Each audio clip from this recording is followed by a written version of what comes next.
So that's a big question. Should you play Pokemon TCG Pocket? Well, I'm not going to delay the answer here. It's maybe. And I know that feels like a cop-out answer, and you got to watch the whole video to understand more. You're right. But that is importantly not a definitive no and not a definitive yes, both of which could be legitimate answers. So it's not a cop-out, it's the real answer, and I'm going to explain why throughout this video, because I don't think Pokemon Pocket is for everybody, but I think it might be for some of you. Now, before I go on, I just want to say this is not going to be a Pokemon Pocket channel. I already made one of those. In fact, there's some links down in the description and pinned comment if you want to go see me playing some Pokemon Pocket, learn more about the game, see the gameplay, all that fun stuff. You'll find that over there on Regis Pokebin instead of Regis Kilbin. But I did want to spend some time here on the main channel for my Marvel Snap viewers in particular who might be curious about Pokemon Pocket and kind of explain what you should expect and whether or not this game might be for you. So anyway, let's go ahead and get into the meat of this discussion. And I'll note, I'm just going to have some random Pokemon Pocket gameplay running on the side here so you can see things in action. But I didn't want to edit together something really crazy fancy for what is ultimately just a discussion video. Hopefully you'll be primarily entertained by me yapping for the next 10 or 20 minutes or whatever. So the way to answer this question, I think, is really with three different topics. Is Pokemon Pocket fun to play? Is Pokemon Pocket fun to collect cards and variants and so on, like in Marvel Snap? And then probably thirdly, is Pokemon Pocket an affordable game? I know that's a topic that is very pertinent for a lot of people. So let's start with that first one. Is Pokemon Pocket fun to play? My quick answer there is yes, but not as fun as Marvel Snap. That is obviously something that's going to be very subjective to the person. Some people are going to enjoy certain things more than others. I personally think Marvel Snap has darn near mastered mobile card gameplay. Like I've said this 1,000 times. It is so freaking brilliant. It's crazy fast. You have a fixed number of turns, so you know basically about how long you're committing into a game, which Pokemon Pocket does not have. Some games can actually stretch pretty long, despite games being advertised as like 6 minutes or something. I remember when we were first looking, I've had many games go into the like 10, 12, 15 minute range.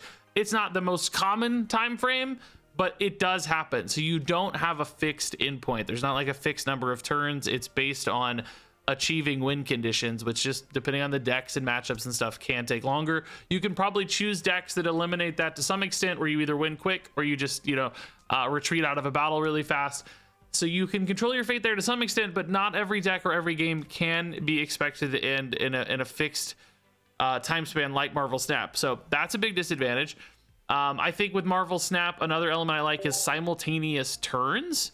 You do, technically wait on your opponent in Marvel Snap, but you're both playing out your turns at the same time, which means your time spent waiting is often reduced, because generally, you play turns out about the same speed. For me in particular, like recording videos and stuff, I take forever because I'm talking through the turns, so I almost never have to wait on my opponents to finish a turn. That is not the case in Pokemon Pocket. Like most traditional card games, Pokemon Pocket does not have simultaneous turns, so you will spend a lot of time staring at this little banner that says waiting for your opponent. On top of that, I think Marvel Snap just has like really snappy animations and card effects that are like really distinct and unique and like really well-defined archetypes.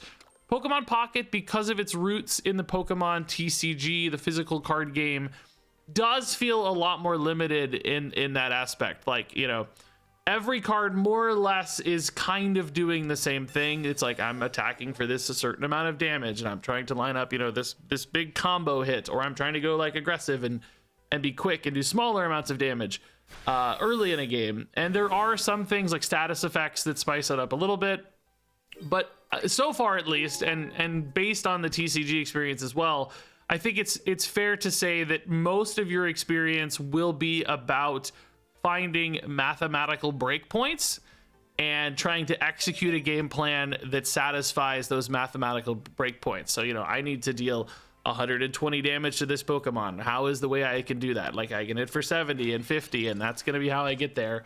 And it's about sort of timing and managing your resources and sort of expected values and odds of your resources. So it's just a different gameplay experience in a lot of ways. It's I wouldn't say more mathematical, because Marvel Snap certainly has mathematical elements, but it is about like finding, it's almost like solving math equations a little bit more, where Marvel Snap in some ways feels like just trying to do this big awesome thing. So it's just a different, it's more like execution instead of spectacle, I would say, for Pokemon Pocket, which again, I prefer the spectacle of Marvel Snap. I think a lot of people might actually prefer the sort of mathematical execution of something like Pokemon Pocket. I think it demands a little bit more foresight in some ways. It demands a little bit more like game knowledge of like understanding the health breakpoints of a Pokemon and its evolved stage and so on. So again, you know, different strokes for different folks, but for me, Marvel Snap is preferable in that regard. Also, Marvel Snap just has a little bit more flavor when it comes to like animations and so on. I don't think Pokemon Pocket by any means is a bad looking game. It does the job. Like it gets, you know, it looks sharp and fancy and stuff sometimes, but not as much like craziness perhaps as Marvel Snap. Now I know I just listed like a lot of bad comparisons for Pokemon Pocket. You might think, God, he hates this game. No, that's not actually the case at all. Marvel Snap is just like a 10 out of 10 for me when it comes to mobile gameplay. I think they really absolutely mastered it. Pokemon Pocket is like a 7 out of 10. Which actually might sound low and unfavorable, but that's still pretty good. Like that's like Hearthstone level for me. I like both of the games. I enjoy playing them a lot. I think there is a very satisfying element to that mathematical stuff in Pokemon Pocket that can often make you feel smart, or like you did something really cool. Like, oh, I solved it. I figured out exactly how to kill them. This is wonderful. Not every game, I guess, will offer that, because some games are just like a blowout. Some games, you know, people concede out early, but some games you find these lines where you're like, yes, that was awesome. And, you know, if you just like Pokemon a lot too, obviously it's going to be fun to see your Charizard doing the big awesome thing as compared to like your Venom doing the big awesome thing or whatever. You know, if you like Venom's going to be cool. If you like Charizard, yeah, you're going to naturally trend towards Charizard. So in other words, I'm very happy playing Pokemon Pocket. I really like playing it. I just don't like it as much as Marvel Snap. Marvel Snap is just on a whole nother level to me personally. That may be different for other folks, but hopefully I captured how they feel different, because that's probably what you're going to care about most. But ultimately, and really one of the takeaways of this video is it's free to play. Go spend an hour, try it out, see what you think about the gameplay. You might like that style of gameplay. I will say, I think at first blush, it seems a lot simpler than it is. I know simplicity has been one of the biggest discussion points, like, oh, Pokemon Pocket looks so simple. There's no like advanced gameplay there. I do not think that is a fair assessment. I think it takes a little while to find the complexity, and frankly, like, you have to just learn what that complexity is. Like, there's a lot of nuance I probably still don't know because I don't have enough experience with the original TCG, but there are more decision points than you probably think at first glance, and I've lost a lot of games I could have won if I were better, because skill expression does exist in the game. I also think the very visible upfront RNG of Pokemon Pocket is going to stress people out. There's a lot of coin flips. It also stresses me out a little bit too, to be honest, because it's like, oh, hey, this 50-50 is just visualized in such an obvious way that it really calls the RNG into focus. Marvel Snap often sort of obscures the RNG a little bit more. That may frustrate some people, just how on the nose the RNG is. That doesn't mean it doesn't exist in Marvel Snap either, though. Sometimes it's hard to see that or hard to find it. And Pokemon Pocket often has very fixed RNG, so it's like a lot of 50-50s, for instance. Marvel Snap often has much bigger ranges of RNG. Like, it's going to summon a random card out of a pool of 100 cards, as opposed to a coin flip, although it also does have some coin flips, of course, particularly around location and positioning and sometimes priority rolls if you're tied, those sorts of things. So it's just a different way to look at RNG. I don't think it's necessarily worse or better. I will say the higher variance RNG of Marvel Snap can be more fun, because it can give you really high highs and really low lows, whereas the more binary RNG of Pokemon Pocket, like, the values are kind of known and fixed. So it's either like, yes, I'm happy, or no, I'm sad, and there's not much of a range beyond that. It's not like, oh my God, that's the craziest thing I've ever seen. Occasionally kind of that stuff if you can string like coin flips together. But there's also no like, oh my God, that's the most unfortunate thing that's ever happened. I'm dying out of embarrassment and hilarity, which I like that certainly as a creator in particular. It's fun to have those moments for you guys to watch me suffer or watch me be really happy. So it's just a different range of RNG. I will say also probably the RNG in Pokemon Pocket does often happen earlier, although that's not always true. But sometimes it's a little bit more upfront, which you can kind of bail if things go bad, which I think some people would appreciate that. So anyway, the takeaway there is Pokemon Pocket is a fun game. It is not as fun to me as Marvel Snap. I also don't think it's quite as fun to watch as Marvel Snap, which is a concern for me as a creator. I'm still planning to make a lot more Pokemon Pocket videos, at least for a couple months, just to see how it goes. It would be irresponsible for me not to, frankly, as a creator. Like, it's not interrupting my Marvel Snap stuff, so, you know, it's pretty low risk for me. And then I get a chance to expose myself to more, you know, more players, a new IP, a new audience. There's a lot of opportunity there to further my career, and you know, it's always nice to have backup plans and stuff too. So I plan to keep trying in Pokemon Pocket, see how it goes, because it is fun enough for me to do that.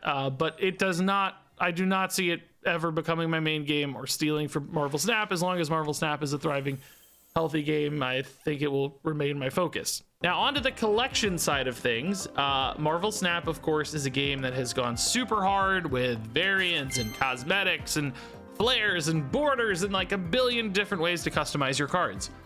As you guys know, though, I couldn't give a squat about them. I just don't care. I play Marvel Snap for the gameplay. I don't care about variants or borders. I don't use them. I mean, they're cool. I respect them. I like when people share them on Twitter and stuff, but you know, I just, it's not a focus for me. I like using the base art. I like using the infinity border. I like keeping things simple, right? It's gameplay first. All of the collectible elements are second for me.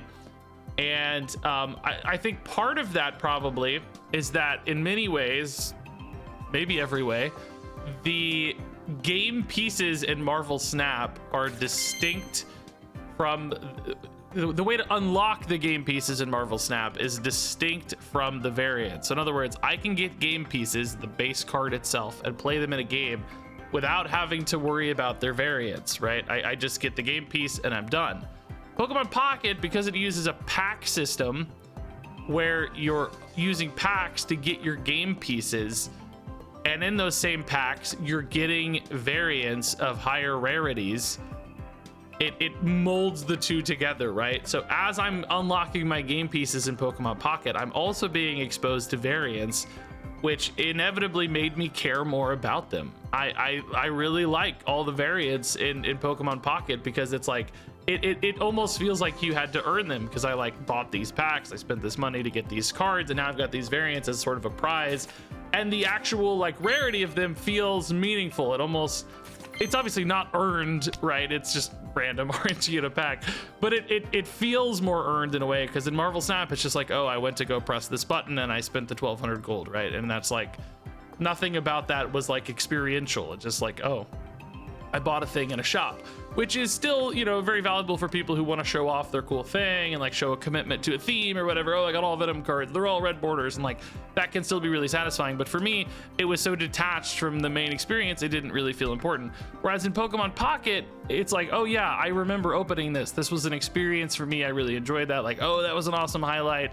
I have an attachment to this variant now. On top of that, like just having the super rare variants like showcases your commitment to opening packs and your collection level, so it almost feels more like a prize as opposed to like just a button you went and collected. You know, this is not a good example, but like in an MMO or something, it's like, I got this awesome piece of loot because I killed the boss, so I want to show it off, as opposed to I just went into town and bought this at the like shop vendor or whatever, right? That's not as impressive or something. So it's, again, not one-to-one, but that's kind of the same feeling that's captured for me. It's like, oh, I really want to show off this awesome crown rare variant I got because it's the most rare in the game, but I opened packs. So for me, I actually enjoy the collectible aspect of Pokemon Pocket a lot more than the Marvel Snap side of things, right? Like, I now have all the game pieces in Pokemon Pocket, the actual base cards themselves, but I'm still valuing finding cool variant arts, and like I like using the variant arts in Pokemon Pocket. I don't know for sure in videos if it's great still, because I still value the readability of base cards. I think that's a huge upside when watching a video. You don't have to like, what is that? I'm straining to read it and see it and stuff.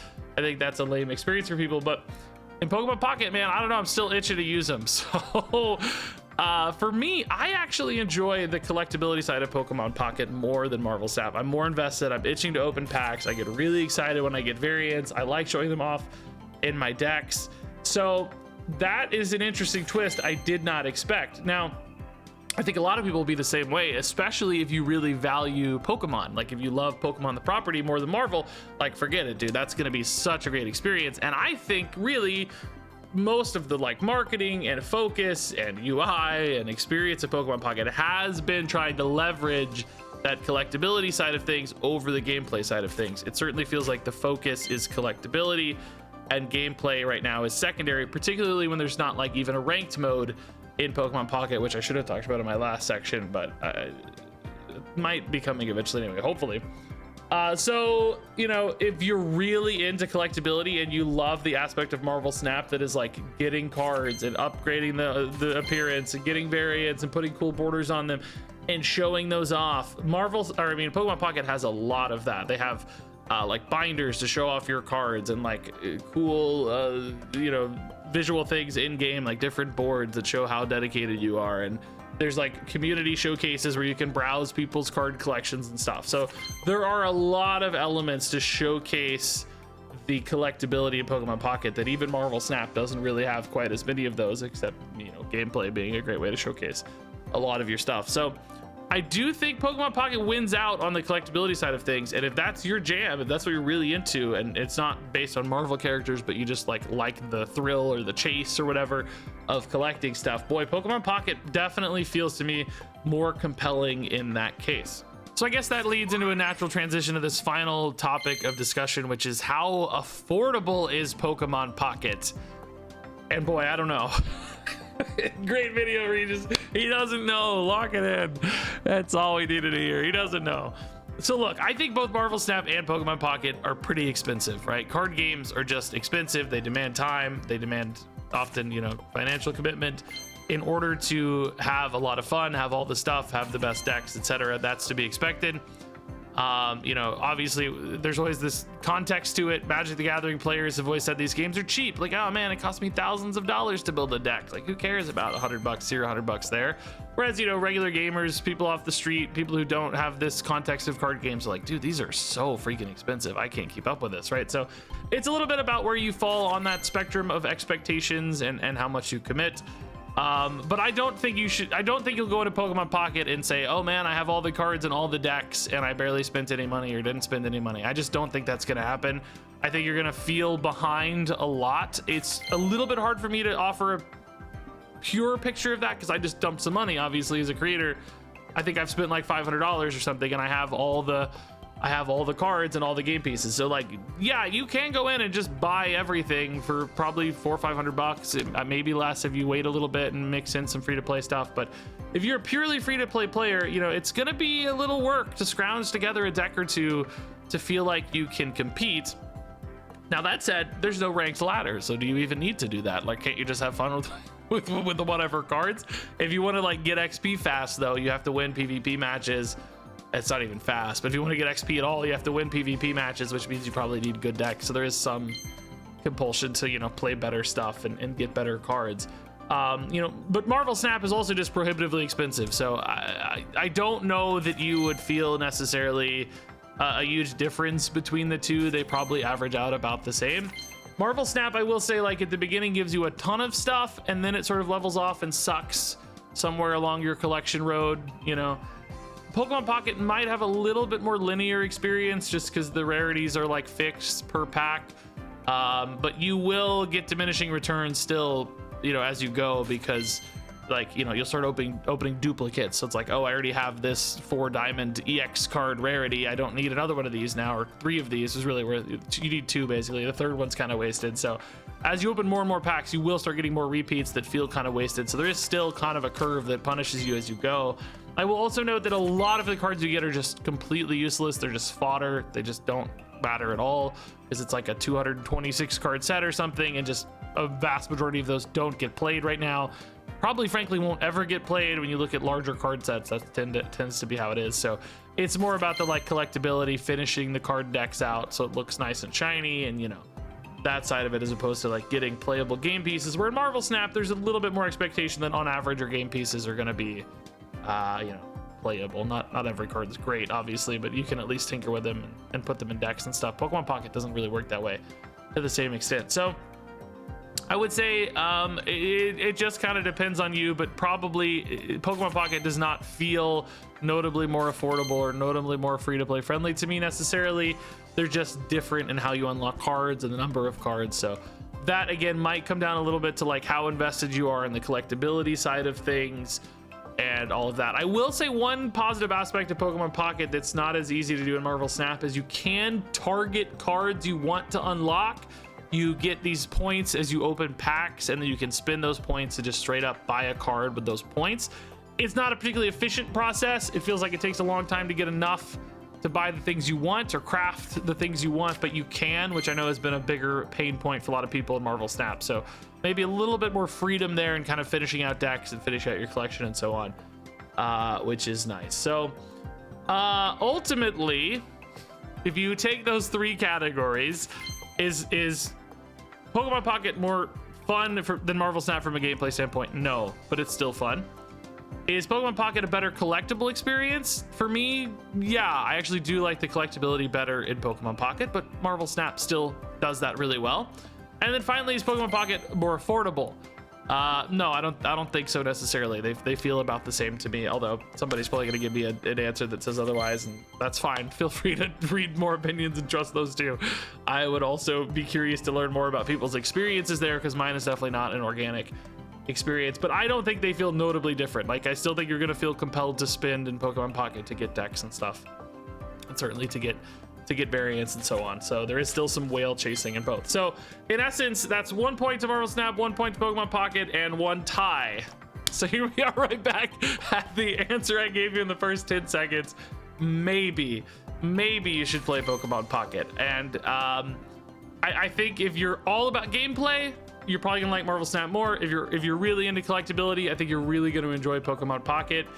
And I don't think there's a compelling financial reason to like focus on one or the other. In fact, if you're already invested in Marvel Snap, that might be a reason to focus more on Marvel Snap, because just more investment and kind of a shift in that investment to get into Pokemon Pocket.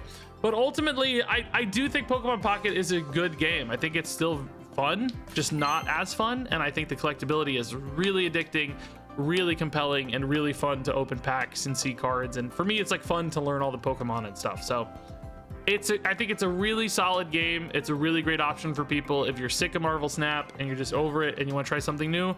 Pokemon Pocket might be a good refuge for you. If you're fairly happy in Marvel Snap, I don't see enough from Pokemon Pocket to like compel you to change. But if you just love Pokemon and you have fond nostalgia of Pokemon, or you're just looking for something extra or different, I do think you can have a fun experience in Pokemon Pocket without like really diving into it. Just opening a couple packs every day, seeing the shiny cards, building a little collection. You don't have to go super hard to have fun. So my recommendation is just go check it out, see how it feels. Like, you know, it's pretty low investment, low risk. Spend an hour or two trying things out and go from there, and, you know, make the decision yourself. Don't trust YouTubers to tell you everything, because who knows what I think. Like, who am I? I don't matter. I'm nobody. But ultimately, my takeaway is I'm gonna keep playing Pokemon Pocket, seeing how it goes from a like creator standpoint, see if I keep having fun in the game. And Marvel Snap will still be my main focus. Hearthstone will still be a secondary focus, kind of in the same vein as Pokemon Pocket, perhaps. And we'll go from there. So hopefully you found this yapping and rambling at least a little bit insightful. And I'll remind you again, if you're just curious to learn more about the game, see it in action, whatever, see some decks, see some cards, I do have a dedicated channel for Pokemon Pocket. I'll put links everywhere down below or whatever. You can click those, go sub, and check things out. So that said, thank you much. If you have any questions, I guess I'll try to answer a few. I don't have all day to answer questions, but I'll try to answer a few in the comments down below. So thank you much for watching, and I guess I'll see you around.